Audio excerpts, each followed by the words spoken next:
आज की क्लास में हम जो सबसे इम्पोर्टेंट पार्ट लगता है मुझे राइटिंग का वो डिस्कस करने जा रहे हैं। इसमें हम देखेंगे कि आप प्लानिंग परफेक्टली कैसे कर सकते हैं, क्योंकि अगर आपने सही से आइडियाज थिंक कर ले, उसके इलैबोरेशन पॉइंट्स आपके पास आ गए, आपके पास उनका फ्लो चार्ट बना हुआ है, तो उनको लिखने के लिए वही नॉर्मल स्ट्रक्चर हर एसे में यूज होता है, तो आपके लिए आसान होगा। अगर आपने प्लानिंग पे कम टाइम वेस्ट लगाया और लिखना शुरू कर दिया, तो बाद में आपको जाके प्रॉब्लम हो सकती है। तो फर्स्ट स्टेप है कि क्वेश्चन को अच्छे से अंडरस्टैंड करो। नॉर्मली स्टूडेंट्स क्या करते हैं कि क्वेश्चन को ऊपर से रीड कर लेते हैं और एक आइडिया सा लगा लेते हैं कि बस हमें समझ आ गया, लेकिन उसके कुछ वर्ड्स को मिस कर देते हैं, जिसके कारण बाद में उनका क्वेश्चन जो है वो इफेक्टिवली आंसर नहीं होता। चलो, आज का क्वेश्चन तो मुझे वैसे सिंपल ही लग रहा है क्योंकि छोटा क्वेश्चन है। यहाँ पे लिखा है कि most countries do not recycle their waste like paper, glass and aluminium. So पहली चीज जब हम अंडरस्टैंडिंग में सीखते हैं वो ये है कि तीन चार चीजें हो सकती हैं क्वेश्चन में। बैकग्राउंड हो सकती है, कि हो सकता है उसकी कोई पास्ट हिस्ट्री वगैरह एक्सप्लेन कर रहे हो। एग्जाम्पल्स हो सकती हैं, और इसके अलावा टॉपिक हो सकता है। तो आपको एग्जाम्पल्स इग्नोर करनी है, और जो उसके पहले मेन वर्ड यूज किया हुआ है जैसे कि वेस्ट, आपको उसके ऊपर फोकस करना है। ऐसे नहीं है कि आप पेपर, ग्लास, एल्यूमिनियम दोबारा दोबारा ऐसे में यूज करी चलो और ये सोचो कि उसके ऊपर ऐसे है। ठीक है, तो इन्होंने कहा है कि they do not recycle their waste, उसके बाद उसकी टाइप्स दी हैं। लाइक का या सच एस का मतलब ये होता है कि उस तरह की और चीजें भी हो सकती हैं, सिर्फ वहां तक लिमिटेड नहीं है। उन्होंने कुछ एग्जाम्पल्स दिए हैं। ठीक है, और इसके अलावा कई बार बैकग्राउंड दी होती है कि पास्ट में ऐसा कुछ होता था लेकिन आजकल ये हो रहा है। जो भी आजकल वाली बात है आपको उसके ऊपर फोकस करना है, मेन टॉपिक के ऊपर। तो most countries do not recycle their waste, यहाँ पे थोड़ा पॉइंट कंट्रीज पे है, और वो क्या नहीं करते कि रिसाइकल नहीं करते वेस्ट को। Why does this happen? So कल की क्लास में एक पॉइंट मिस हो गया था जब मैंने आपको कॉजेज एंड इफेक्ट्स बताए थे कि अगर क्वेश्चन में एक आइडिया से सेटिस्फाई हो रहा है तो आपको एक आइडिया बहुत है, क्योंकि अगर आप मिनिमम नंबर ऑफ आइडियाज लिखोगे तो आपको इलैबोरेशन करने का ज्यादा चांसेस मिलेंगे। अगर आप यहाँ पे दो कॉजेज लिख दोगे और दो इफेक्ट्स लिख दोगे तो चार आइडियाज के कारण ना आपकी इलैबोरेशन छोटी हो जाएगी। बेसिकली आपको वही चार आइडियाज 200 250 वर्ड्स में फिनिश करने होंगे, तो पर आइडिया आपको वर्ड्स कम आप फिट कर पाओगे उस टाइम में। लेकिन इसी की जगह अगर हम ये देखें कि व्हाई डज दिस हैपन, तो एक आइडिया से भी सेटिस्फाई हो सकता है कि इट हैपन्स बिकॉज ऑफ, कोई भी एक पॉइंट दे दो। ठीक है, तो यहाँ पे आप एक आइडिया यूज करोगे, वाई के लिए एक कॉज आएगा, लेकिन उसके बाद क्वेश्चन ने कहा है कि व्हाट आर इट्स इफेक्ट्स। सो इसके लिए दो इफेक्ट्स आएंगे क्योंकि ये प्लूरल है। तो जो आपके ऐसे का स्ट्रक्चर है वो इस तरह से बनेगा कि इंट्रोडक्शन, फिर पहला कॉज का पैराग्राफ, फिर दो इफेक्ट्स के पैराग्राफ, फिर कंक्लूजन। ठीक है, सो हम सोचना शुरू करते हैं कॉज की कंट्रीज रिसाइकल क्यों नहीं करती। इसका कॉज सोचना शुरू करते हैं, मतलब हम दूसरी स्टेज में आ गए हैं ब्रेनस्टॉर्मिंग की।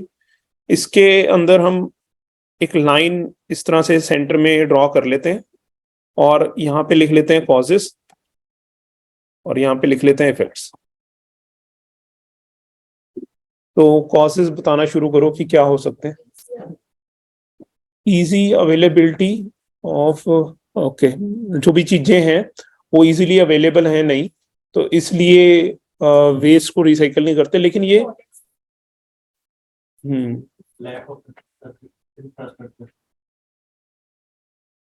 इंफ्रास्ट्रक्चर नहीं है उनके पास रिसाइकल करने के लिए, तो इसलिए वो रिसाइकल नहीं करते। ठीक है, मैं चलो लिख लेता हूँ आपके पॉइंट्स, उसके बाद मैं जब सिलेक्शन वाले पार्ट पे आऊंगा तो ये डिसाइड करूंगा कि ये पॉइंट्स कितने ठीक है ना। तो पहले आपने कहा कि इजी अवेलेबिलिटी है, दूसरा आपने कहा कि लैक ऑफ इंफ्रास्ट्रक्चर है। ऑनलाइन वालों में से भी देख लेते हैं, उन्होंने कहा है कि लैक ऑफ रिसोर्सेज है। Lack of resources for recycling basically infrastructure ही हो गया। लैक ऑफ अवेयरनेस है। आप थोड़ा सा ना क्वेश्चन को गलत समझ रहे हो। उन्होंने कहा कि मोस्ट कंट्रीज नहीं करती, जैसे कि आप कह लो कि हम कंट्री लेवल पे सोचें तो ज्यादा अच्छा है इंस्टेड ऑफ पीपल।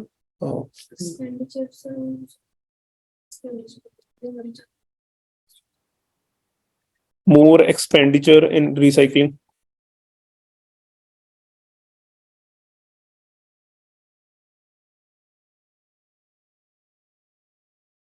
वैसे पॉइंट्स तो लैक ऑफ अवेयरनेस भी बन सकता है कि ग्राउंड लेवल पे अवेयरनेस नहीं है या कुछ इस तरह से।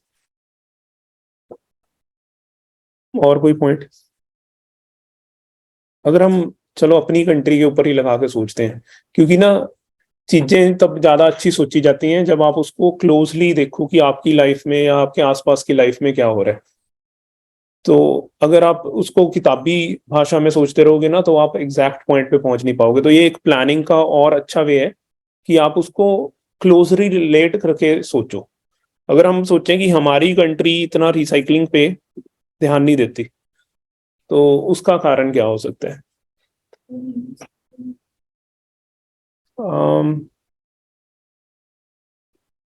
रीयूज भी करते हैं, लेकिन रीयूज एक तरह से मतलब आप कह लो कि रिसाइकलिंग के हेल्प में ही आ गया है, लेकिन ये रिसाइकल नहीं करते। उसका मतलब इस तरह से है कि जैसे यूज एंड थ्रो करते हैं।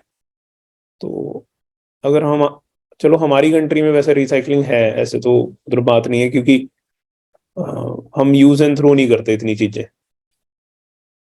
लेकिन स्टिल अगर हम सोचें कि जो चीजें नहीं रिसाइकल होती वो क्यों नहीं होती।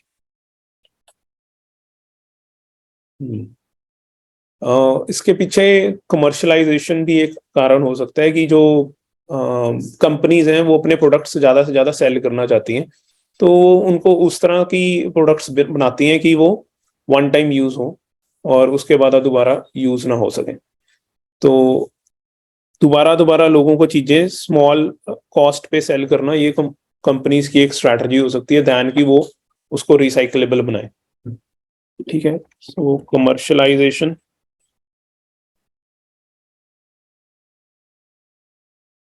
इसके अलावा, क्योंकि जो हमारे पास चीजें आती हैं अगर वो रिसाइकल नहीं होती तो वैसे भी वो रिसाइकल करने के लिए बनी नहीं होती। दूसरा यही है कि हाँ, प्रॉपर रिसाइकलिंग सिस्टम ना होना।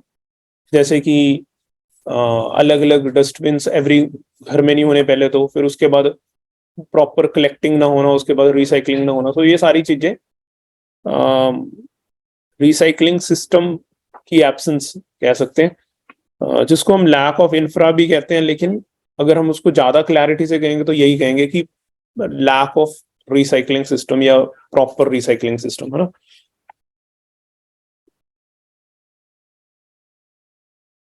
इसमें मैं इलेबोरेशन में ये चीजें कह सकता हूँ कि पहली चीज है कि घरों में अलग अलग डस्टबिन नहीं फॉलो किए जा रहे, उसके बाद रेगुलर कलेक्शन नहीं की जा रही, उसके बाद मतलब रिसाइकलिंग जो है वो प्रॉपर प्लांट्स या वो प्रॉपर प्लेसेस नहीं है उनको रिसाइकल करने के लिए, फास्ट रिसाइकल करने के लिए चीजों। Do not recycle.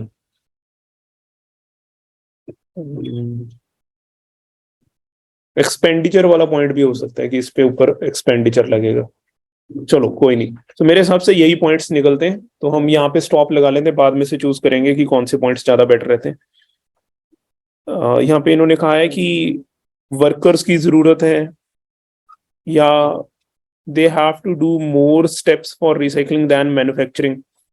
सो वही है, एक्सपेंडिचर ज्यादा हो जाएगा, या तो वो वाले पॉइंट में ही हम ये सारी चीजें लगा सकते हैं।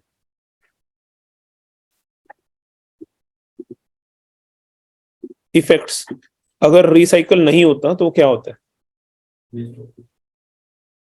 एक तो वेस्टेज ऑफ रिसोर्सेज हो जाता है, रिसोर्सेज कम बच जाते हैं फ्यूचर के लिए। So over utilisation of resources वगैरह कह सकते हैं।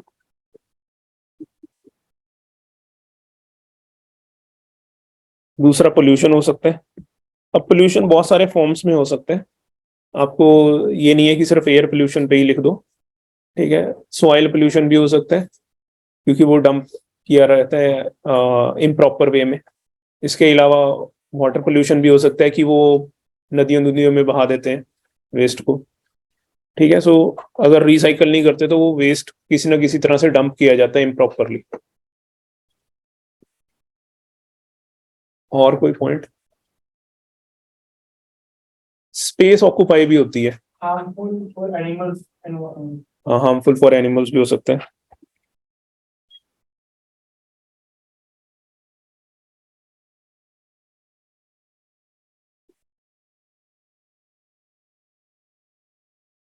ठीक है, सो आई थिंक यही पॉइंट्स होंगे। एक बार ऑनलाइन वालों के देख लेते हैं। मोर गार्बेज है इनके हिसाब से। मोर गार्बेज तो अच्छा, अगर रिसाइकल ना करें तो फिर मोर गार्बेज होगा ये। फिर इसके अलावा फिर कोई और पॉइंट नहीं बनेगा मुझे लगता है। हाँ, हेल्थ प्रॉब्लम्स पोल्यूशन वगैरह से होंगी।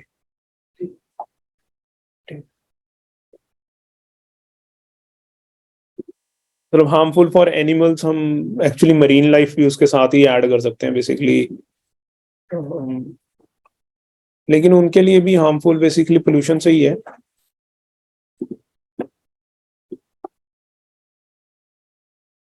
ये सब पोल्यूशन हो जाएगा या ओवर यूटिलाइजेशन ऑफ रिसोर्सेज हो जाएंगे, ये स्पेस ऑक्यूपाई हो जाएगी।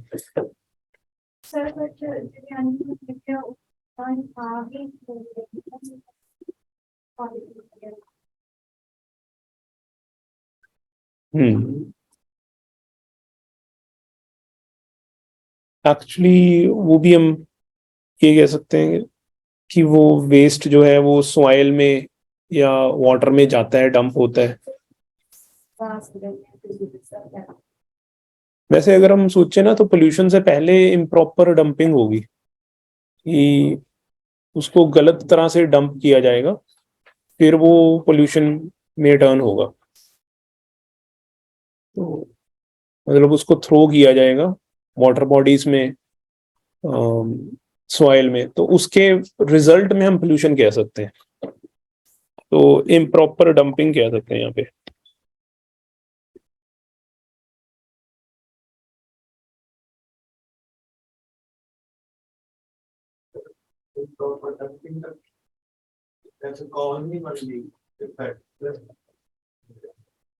अगर आप रिसाइकल नहीं कर रहे चीजें, तो रिसाइकल ना करने के कारण आप वो जो वेस्ट होगा उसको इम्प्रॉपरली डंप करोगे, क्योंकि आपके पास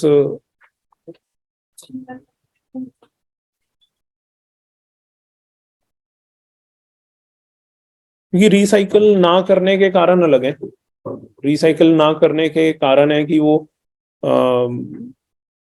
चलो उसमें भी इंफ्रास्ट्रक्चर ना होना एक रिसाइकल ना करने का कारण है, लेकिन फिर वेस्ट ज्यादा हो जाएगा। सबसे पहला पॉइंट तो फिर यही आता है, एक मिनट इसको भी लिख के देख लें।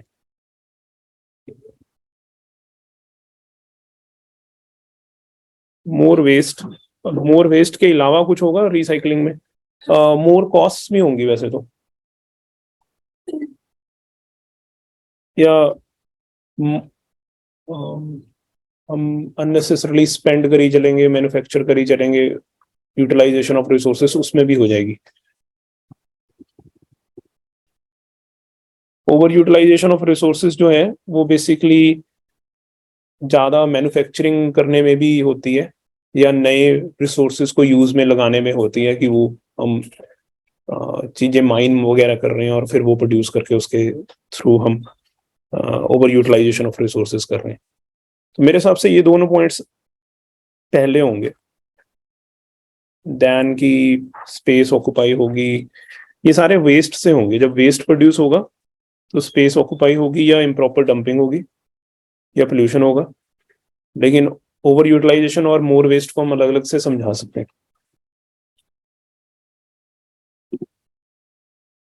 हार्मफुल डिजीजेस तो बहुत बात की बात है, ठीक है। वही है कि रिसाइकल नहीं हुआ, हमें उस पॉइंट के इमीडिएट इफेक्ट सोचने हैं, कि अगर रिसाइकल नहीं हुआ तो उसके कारण मोर वेस्ट होगा सबसे पहले तो, ठीक है ना, क्योंकि या और चीजें बनती रहेंगी और यूटिलाइजेशन ऑफ रिसोर्सेज होते रहेंगे। अब यही आप balance, effect on balance of ecosystem ना, तो बहुत आगे का सोच रहे हैं। तो यही चीज से आपको अवॉइड करना है कि ज्यादा आगे मत चले जाओ, ठीक है, और ज्यादा पीछे ना चले जाओ। सो ये पॉइंट्स मेरे हिसाब से परफेक्ट रहेंगे। अब थर्ड पे आते हैं हम, कि सिलेक्ट करते हैं इनमें से कौन से आइडियाज बेस्ट रहेंगे। जब हम सिलेक्ट करते हैं तो हमें ये देखना है कि कौन से आइडियाज अच्छे से एक्सप्लेन हो सकते हैं, और यहाँ से तो हमें एक ही सिलेक्ट करना है।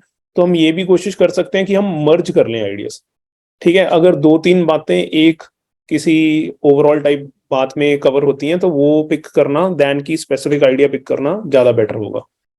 अगर हमारे पास दो कॉजेज देने होते तो हम थोड़े स्पेसिफिक पिक करते, क्योंकि चार आइडियाज में फिर हम इतनी इलेबोरेशन नहीं कर सकते, वहां पे हमें थोड़ी कम इलेबोरेशन करनी होती है, तो वहां पे हम स्पेसिफिक आइडियाज पिक करते हैं। तो lack of proper recycling system,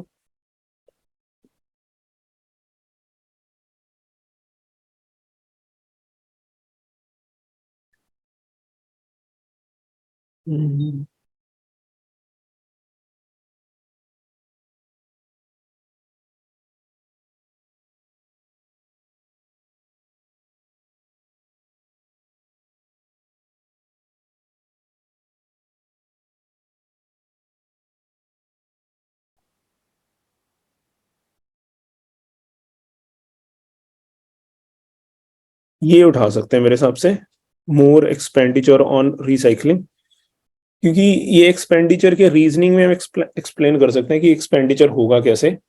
जैसे कि हमें ग्राउंड लेवल पे भी सभी को प्रॉपर रिसाइकलिंग के लिए डस्टबिन्स वगैरह कैंपेन्स वगैरह रन करने पड़ेंगे। उसके बाद बेसिकली इसके लिए प्रॉपर फैक्ट्रीज वगैरह रखनी पड़ेंगी, वर्कर्स हायर करने पड़ेंगे। तो ये सारी कॉस्ट उनको ज़्यादा लगती हैं दैन की जो मैन्युफैक्चरिंग कॉस्ट जो बिजनेसेस उठा रही हैं। तो इसलिए जो कंट्रीज हैं वो रिसाइकलिंग पे इतना काम नहीं कर रही, क्योंकि उस पर बहुत ज़्यादा एक्सपेंडिचर होने वाला है। ठीक है, क्योंकि ये जो lack of proper recycling system है, ये लैक ऑफ इंफ्रा है, ये लैक ऑफ अवेयरनेस है, ये सारे एक तरह के एक्सपेंडिचर के बीच में कवर हो जाएंगे कि इन चीज़ों पे एक्सपेंडिचर होगा। और इसके फिर सीधा रिजल्ट आ जाएगा कि वेस्ट पे वो ज़्यादा काम नहीं कर रहे। ठीक है, सो अब हम फोर्थ स्टेज पे जाएंगे जहां पे हम इन आइडियाज को दोबारा लिखते हैं। जिस तरह से आपके पास क्वेश्चन पेपर होता है A4 साइज का, तो उसमें पहले आपने ये लाइन मार के रफ आइडियाज लिख लेने हैं, उनको कट कुट करके उनको ठीक ठूक करके वहां पे जो भी सेटिंग शूटिंग करनी है कर लेनी है। उसके बाद जब आप फ्लो चार्ट बनाते हो ना, तो उसको दोबारा लिखो। दोबारा लिखने का मोटो क्या है, देखो, आप कोई भी बात ना अगर दूसरी बार कहोगे तो वो और क्लियर निकलेगी, है ना। और वही बात अगर आप तीसरी बार कहोगे तो और क्लियर निकलेगी। जब आप वो बात को रिपीट करी जाओगे ना और अलग अलग बार उसी बात को कहोगे, तो आपको खुद को भी माइंड को क्लैरिटी हो जाती है कि इसमें से मैं ये चीजें शेड करना चाहता हूँ और ये चीजें रखना चाहता हूँ, ये ज्यादा क्लियर है। तो इसलिए मैं कहता हूं कि आप अपने फ्लो चार्ट के टाइम उसको दोबारा लिखो। अगर आप वहीं पे जो आपने रफ से आइडिया बनाए हुए हैं उन्हीं में लाइन वाइन मार के वहीं पे रीजन रिजल्ट से बना लेते हो ना, तो वहां पे आपके पास क्लैरिटी नहीं होती इतनी। तो दोबारा लिखते हैं इसको, मोर एक्सपेंसेस या मोर, चलो एक्सपेंसेस ही लिख देते हैं, ऑन रिसाइकलिंग। अब इसका रीजन सोचते हैं। सो मोर एक्सपेंसेस किस तरह से हो सकते हैं? पहले तो इनको अवेयरनेस कैंपेन्स पे स्पेंड करना पड़ेगा।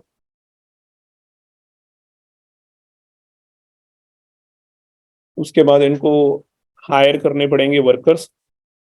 उसके बाद इनको सेटअप करनी पड़ेंगी स्पेशल फैक्ट्रीज जिसमें ये चीजें होंगी। एंड फिर रिसर्च एंड डेवलपमेंट वगैरह की भी कॉस्ट हो सकती है कि बेटर वेज वगैरह कैसे निकालें। तो ये हम एक्सपेंसेस में डाल देंगे, और एक्सपेंसेस के कारण वो प्रेफर करते हैं कि system as it is continue करता रहे, या फिर वो इसको अवॉइड करते हैं रिसाइकलिंग को।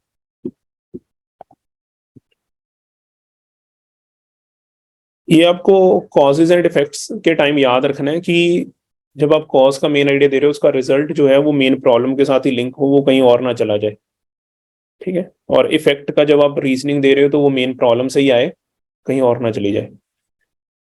मोर वेस्ट,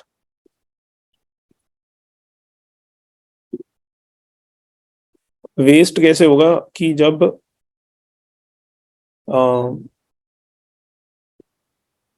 बेसिकली नई चीजें हम प्रोड्यूस करते रहेंगे तो पुराने वाली जो हैं वो यूजलेस हो जाएंगी, वो किसी काम के नहीं रहेंगे, वो वेस्ट में टर्न हो जाएंगी। सो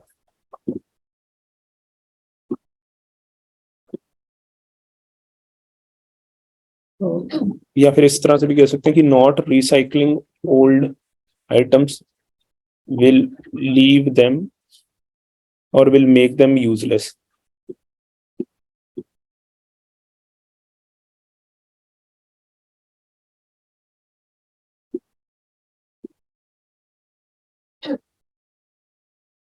ठीक है, या जब नई चीजें एक्चुअली रिप्लेस करती रहेंगी पुरानी चीजों को, तो पुरानी चीजें यूजलेस होती रहेंगी, इस तरह से भी आप लिख सकते हो।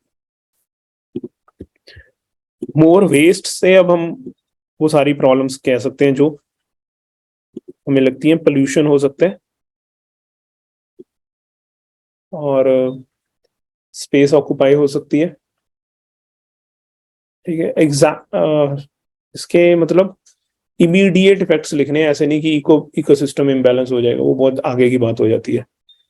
तो पोल्यूशन और स्पेस ऑक्यूपाइड बाय वेस्ट, ये सारी चीजें हो सकती है।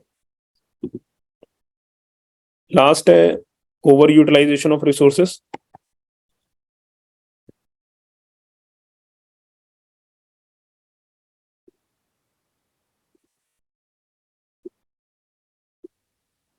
इसमें है कि जब न्यू चीजें बनाने के लिए उसके ऊपर मैन्युफैक्चरिंग या उसके ऊपर जो नए रिसोर्सेस यूज होंगे, वो चीजें।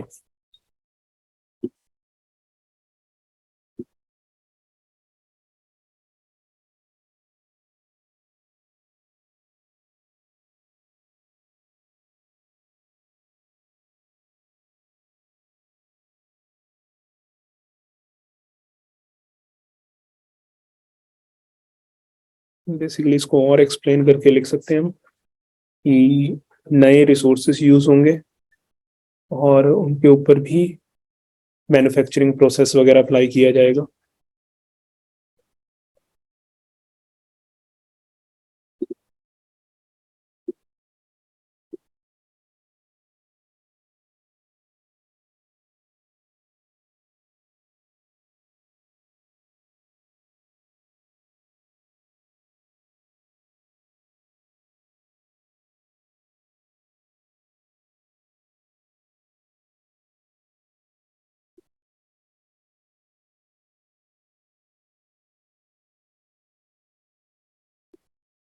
तो अगर ओवर यूटिलाइजेशन ऑफ रिसोर्सेज होते रहे तो फ्यूचर जनरेशन के लिए रिसोर्सेज नहीं बचेंगे, ये वाली बात लिख सकते हैं।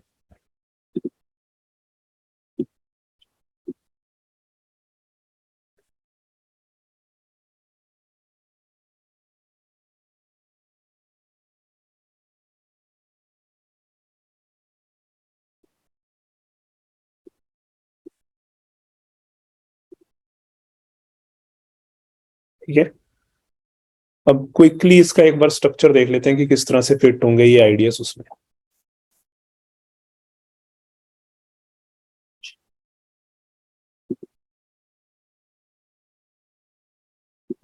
एक सेकंड।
चलो ठीक है। तो पहली लाइन जो होगी वो रिफ्रेजिंग होगी। तो मोस्ट कंट्रीज की जगह मेजॉरिटी ऑफ द नेशंस या इस तरह से लिख सकते हैं। Do not recycle, recycling word use कर सकते हैं उसकी जगह, जैसे डू नॉट फॉलो रिसाइकलिंग, और recycling is not followed in majority of the Nations. ठीक है, सो इस तरह से कह सकते हैं।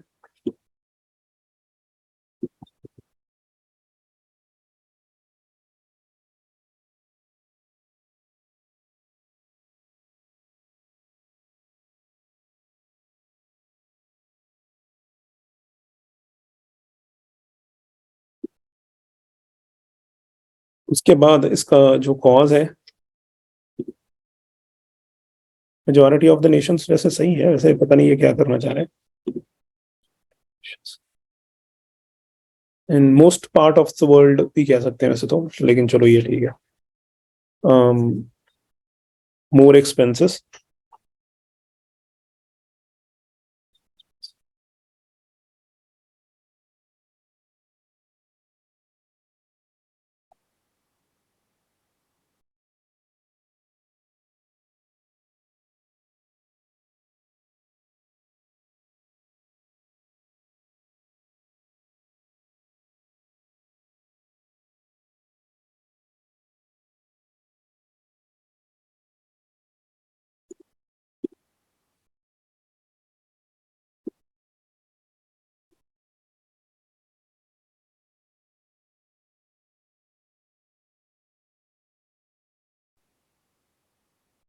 वर्ड्स चेंज कर लेता हूँ। इज रिस्पॉन्सिबल की जगह हम कह सकते हैं is the biggest deterrent in this case, या डेटरेंट होता है जो स्टॉप करता है, रोकता है, ठीक है, डेटर करता है।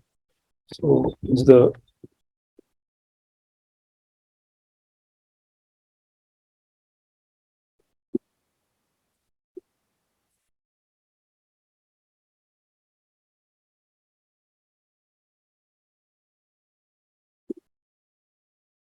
सेम मैंने यहाँ पे यूज करना था।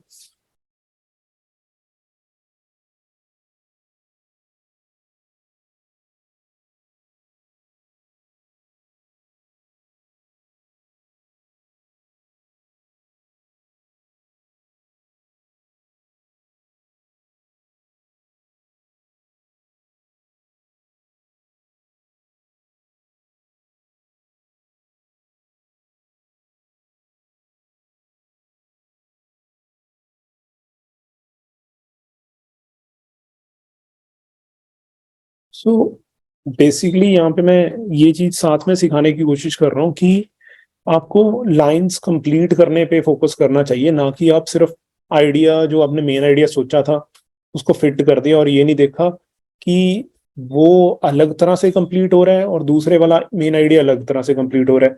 कई बार पहले वाला आइडिया फैमिली के लिए होता है, दूसरे वाला किसी और के लिए होता है, तो आप उस लाइन को कंप्लीट नहीं करते, आप सिर्फ मेन आइडिया लिख देते हो, दिस एंड दिस। ठीक है, तो मैंने यहाँ पे मोर वेस्ट बीइंग जनरेटेड करके उसको थोड़ा कंप्लीट करने की कोशिश की है कि वो जनरेट हो रहा है। मोर वेस्ट अकेला लिखने से कुछ नहीं होगा, है ना। और over utilisation of the resources, तो इस तरह से ये चीज समझ आ रही है। इसी तरह से यहाँ पे मैंने the high expenditure required for recycling, ये करके ना मैंने पूरी लाइन कंप्लीट करने की कोशिश की है। कंसाइजनेस ठीक है, कंसाइजनेस का मतलब होता है कि आप वो जो चार चीजें हैं कि आप कह रहे हो कि the money spent on recycling को आप एक्सपेंडिचर कह सकते हो, ठीक है, तो उसको कंसाइजनेस कहते हैं। लेकिन ऐसे नहीं है कि उसके साथ वाले वर्ड्स को हटा दो जो मीनिंग देते हैं और कह दो कि कंसाइजनेस हो रही है। ठीक है, तो ये इंपॉर्टेंट है कि आप लाइन पूरी करो यहाँ पे थीसिस में, कंक्लूजन में भी। ये बहुत मैंने प्रॉब्लम नोटिस की है स्टूडेंट्स की।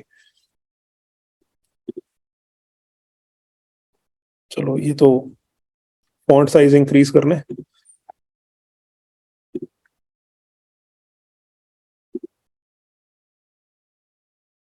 ये थोड़ा छोटा कर लेते हैं।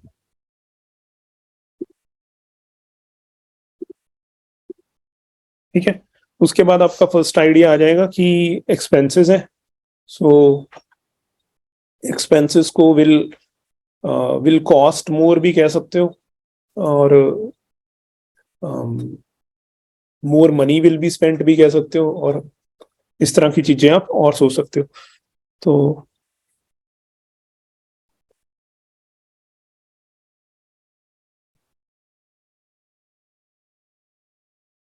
अगर मैं इस तरह से लिख देता हूं कि the high recycling cost are stopping the countries from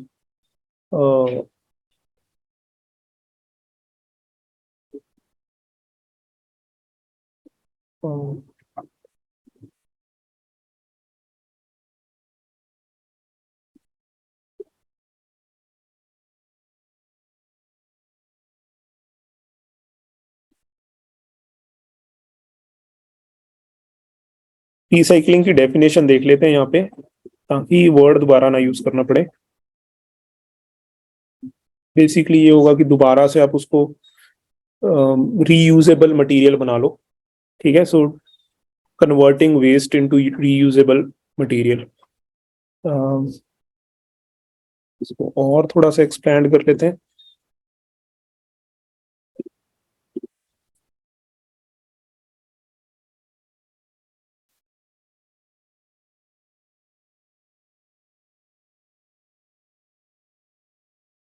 तो converting waste into reusable material भी लिख सकते हैं यहाँ पे। So the high recycling cost are stopping the countries from converting the waste into reusable materials. अगर मैंने इस तरह से लिख दी है फर्स्ट लाइन, तो मेरा जो रिजल्ट है कॉज का वो फर्स्ट लाइन में ही आ गया। ठीक है, तो यहाँ पे मुझे रिजल्ट अलग से देने की जरूरत नहीं पड़ेगी, और मुझे सिर्फ रीजनिंग बतानी होगी कि किस तरह की हाई कॉस्ट हैं जो स्टॉप कर रही हैं, है ना। अगर मैं ये लिख देता हूं कि there are high cost of recycling, फिर मैं एक्सप्लेन करूंगा कि किस तरह की हाई कॉस्ट है, और फिर मैं रिजल्ट करूंगा कि consequently the countries are being stopped due to these cost, they are avoiding because of these reasons. ठीक है, सो मैं रिजल्ट तब लिखूंगा। अदरवाइज यहाँ पे अगर मैंने रिजल्ट लिखी दी है कि are stopping the countries from doing this, तो मुझे दोबारा रिजल्ट नहीं लिखना, क्योंकि उसका फिर रिजल्ट या तो रेपिटेशन होगा या आगे निकल जाएगा, हम कॉज छोड़ के आगे चले जाएंगे इफेक्ट वाली साइड। तो और दूसरी चीज ये भी जरूरी नहीं होती। ठीक है, हम मतलब यूज करते हैं it is because its reason is या कुछ, है ना, वो यूज करते हैं क्योंकि हाँ वो मोस्ट ऑफ द केसेस में 99% केसेस में फिट हो जाते हैं। लेकिन कभी कभी हमें मैनर भी यूज कर सकते हैं कि किस तरह से होती हैं, क्यों होती हैं, वो भी सही है कि हाई कॉस्ट क्यों होती हैं, लेकिन किस तरह से होती हैं ये भी हम लिख सकते हैं, these are in the form of करके भी लिख सकते हैं। ठीक है, तो मतलब इतना रिजिड होके आपको अपनी राइटिंग गलत करनी नहीं चाहिए। आपको देखना चाहिए कि अगर मैं कोई और वर्ड लिख रहा हूँ और वो उसको ज्यादा क्लैरिटी दे रहा है तो वो सही है। अदरवाइज अगर आपने नॉर्मली रीजन सोचा है तो वो इट इज बिकॉज के साथ फिट आ जाएगा, लेकिन अगर आप यहाँ पे कुछ चेंजेस कर रहे हो तो वहां पे वर्डिंग चेंज करनी पड़ सकती है। ठीक है, तो ऐसा भी कर सकते हो, दीज इन्वॉल्व द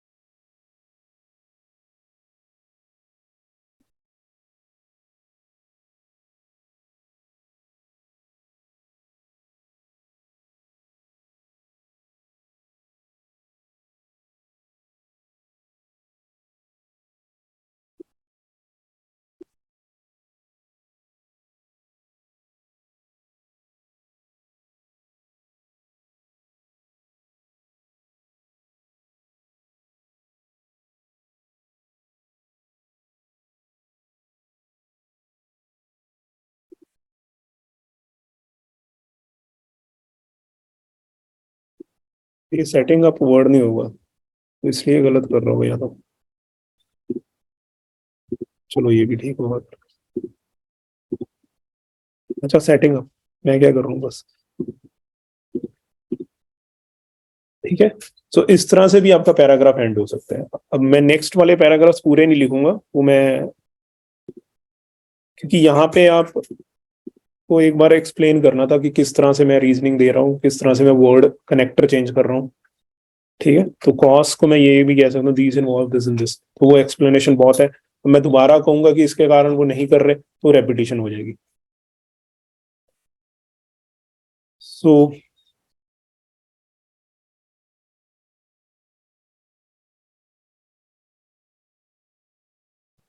इस तरह से भी लिख सकते हैं।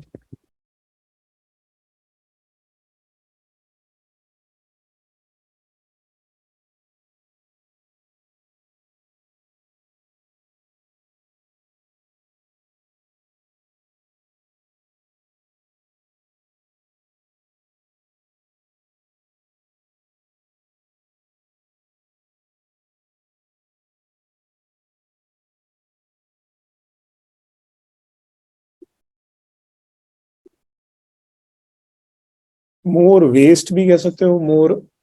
इन चीजों में ना छोटा छोटा डिफरेंस होता है, गार्बेज, रबिश, वेस्ट। ठीक है। सो अगर आप यहाँ पे गूगल में सर्च करोगे waste versus garbage versus trash, तो गार्बेज जो है वो किचन वगैरह ये वाली चीजें होती हैं, और ट्रैश जो होता है वो पेपर एंड पैकेजिंग वगैरह का होता है। ठीक है। और this is not household waste. So इसी तरह से आप ट्रैश जो होता है वो काफी हद तक का वेस्ट का वर्ड होता है, लेकिन गार्बेज और वेस्ट में फर्क होता है। अगर हम रबिश यूज करेंगे वो तो और ही अलग थोड़ा सा निकल जाता है। Rubbish is mostly dry such as glass, ये वो वगैरह। ठीक है। तो वेस्ट मीनिंग देखेंगे तो यहाँ पे इन्होंने प्रॉब्लम ये होनी है कि गार्बेज और वगैरह वगैरह बाकी चीजें भी सिनोनिम में डाल देते थे।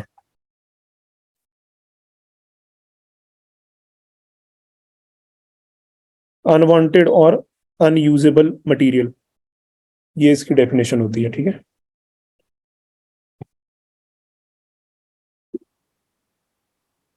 यहाँ पे लिख सकते हैं it is because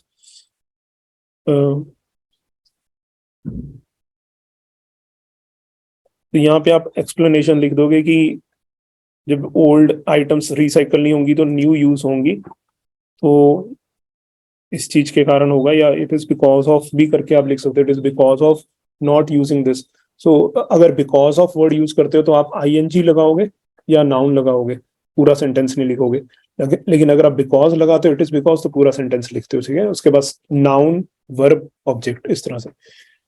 so consequently, या यहाँ पे एग्जाम्पल देके भी आप फिर एज अ रिजल्ट लिख सकते हो।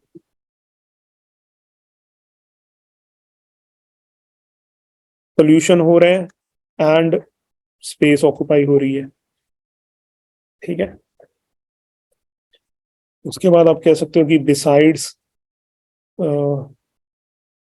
जनरेटिंग या besides producing more useless materials.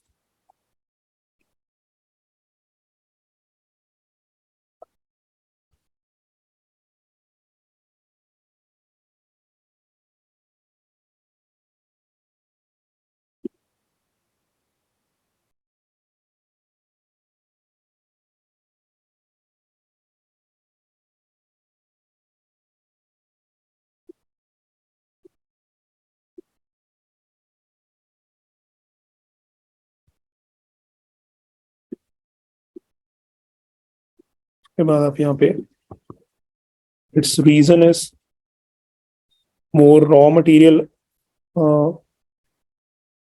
जो है वो बेसिकली उससे आइटम्स बन रही हैं, और जो प्रोसेसेस उसके ऊपर अप्लाई किए जा रहे हैं वो भी ज्यादा रिसोर्सेज की वेस्टेज में जा रहा है, thereby leaving fewer resources for the future generations. ठीक है।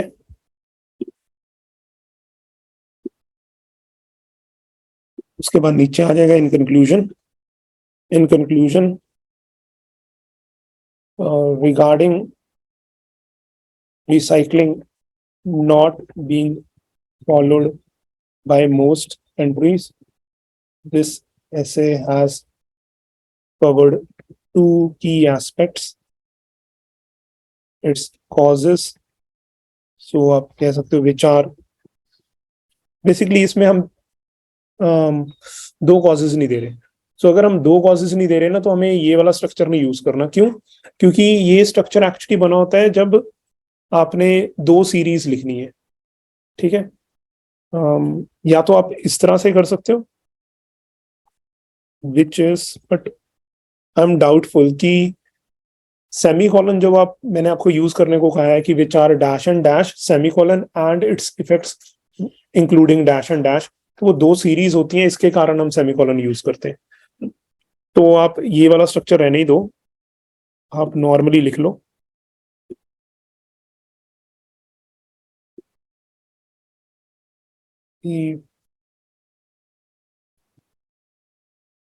Recycling is not being followed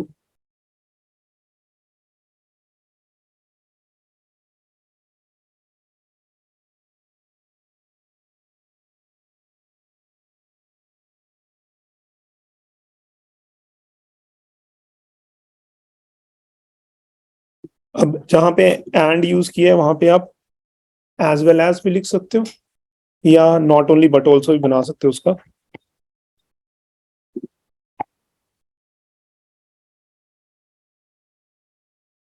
ठीक है, ग्रामर थोड़ा हाई करने के लिए आप ये जो सिंपल कनेक्टर्स होते हैं जैसे एंड, इनकी जगह पे आप बिसाइड्स, इन एडिशन टू, या नॉट ओनली बट ऑल्सो इस तरह के सीख सकते हो। सो ये स्ट्रक्चर हो गया आपका फाइनल। अब करना क्या है कि चलो ये तो हो गया ना, इसकी मैंने ये एक्सप्लेनेशन लिख दी है। तो आपको क्या करना है, यहाँ पे जो मैंने आइडियाज लिखे हैं इनमें से कोई और उठाना है कॉज में से। ठीक है, और उसकी रीजन रिजल्ट सोचनी है और उस अकॉर्डिंगली वो पैराग्राफ बनाना है पहले वाला। और ये तो चलो दोनों है ही हैं, अगर आपके दिमाग में कोई और आता है वो आप यूज कर सकते हो इफेक्ट, और वो लिख सकते हो, लेकिन इमीडिएट इफेक्ट्स तो यही मुझे लग रहे हैं, और इनकी रीजन रिजल्ट अपने आप से थोड़ी सी एक्सप्लेन करके लिखनी है। ठीक है, ताकि आपकी थोड़ी सी रीजन रिजल्ट चेक हो सके, नहीं तो ये तो पूरा ऐसे हो ही गया था आज का। और फिर कल को प्री प्लानिंग नहीं होगी, कल पोस्ट प्लानिंग होती है, तो कल आप अपनी साइड से सोचोगे। अभी किसी के कोई डाउट्स हैं तो पूछ सकते हैं। सर ये एक्सप्लेन कर दो effects they reason they which cause आना है या मेन टॉपिक। देखो, जैसे मैंने आपको कल की क्लास में बताया था कि इफेक्ट का जो ये इफेक्ट है, इसका रीजन जो होता है वो मेन टॉपिक होता है, कॉज नहीं होता। ठीक है, तो आप इफेक्ट वाले पैराग्राफ में कहीं कॉज नहीं घुसाना शुरू कर देने, और कॉज वाले पैराग्राफ में कहीं इफेक्ट नहीं घुसाने शुरू कर देने। जो कॉज वाला पैराग्राफ है उसका रिजल्ट उस मेन टॉपिक पे खत्म हो जाएगा जो ऐसे का टॉपिक है, और जो इफेक्ट वाला पैराग्राफ है उसका रीजन मेन टॉपिक से शुरू होगा, उसके पीछे नहीं जाएगा। ठीक है, ये उसके आगे नहीं जाएगा टॉपिक के। तो सिमिलरली आज हमने जब प्लानिंग की है, एक सेकेंड,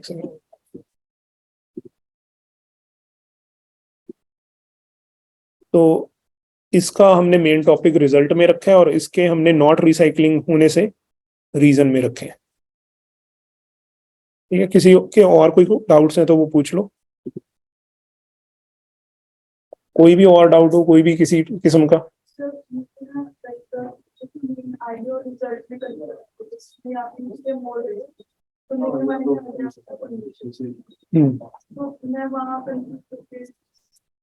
देखो, वो कंफ्यूजन तो मुझे भी हुई थी। ठीक है ना, क्योंकि पहले मैं वो उसको इफेक्ट सोच रहा था, लेकिन फिर जब मैं सिलेक्शन पे आता हूँ, जब मैं वो आइडिया तो लिख लेता हूँ, ऐसा नहीं है कि मैंने वो आइडिया लिखना ही नहीं, क्योंकि अगर मैंने लिखा नहीं ना तो मेरे माइंड में से निकल जाएगा वो। तो मैं पहले उसको जल्दी से जॉट डाउन कर लेता हूँ, फिर मैं ये सोचता हूँ कि ये होता क्या इमीडिएट उससे है। फिर वो एक अनदर एक थिंकिंग चाहिए होती है उसमें कि मैंने, ये मेरी रिसाइकलिंग नहीं हुई, तो सीधा ही रिसाइकलिंग ना होने से पोल्यूशन हो जाएगा, कि रिसाइकलिंग ना होने से बीच का कुछ होगा। तो वेस्ट प्रोड्यूस होगा, फिर पोल्यूशन होगा, ये मेरे दिमाग में आया, फिर मैंने अपना मेन आइडिया चेंज कर दिया। इसी तरह से मैं आपको कहता हूँ कि जब आप रफ प्लानिंग करते हो तो वो लाइन ला के आप लगा लो, कुछ मर्जी लिख लो, लेकिन जब आप मेन आइडियाज उठाते हो उनको दोबारा से अलग लिखो, और वहां पे आपको फिर और क्लैरिटी मिल जाएगी कि मैंने मेन आइडिया कौन सा चूज करा।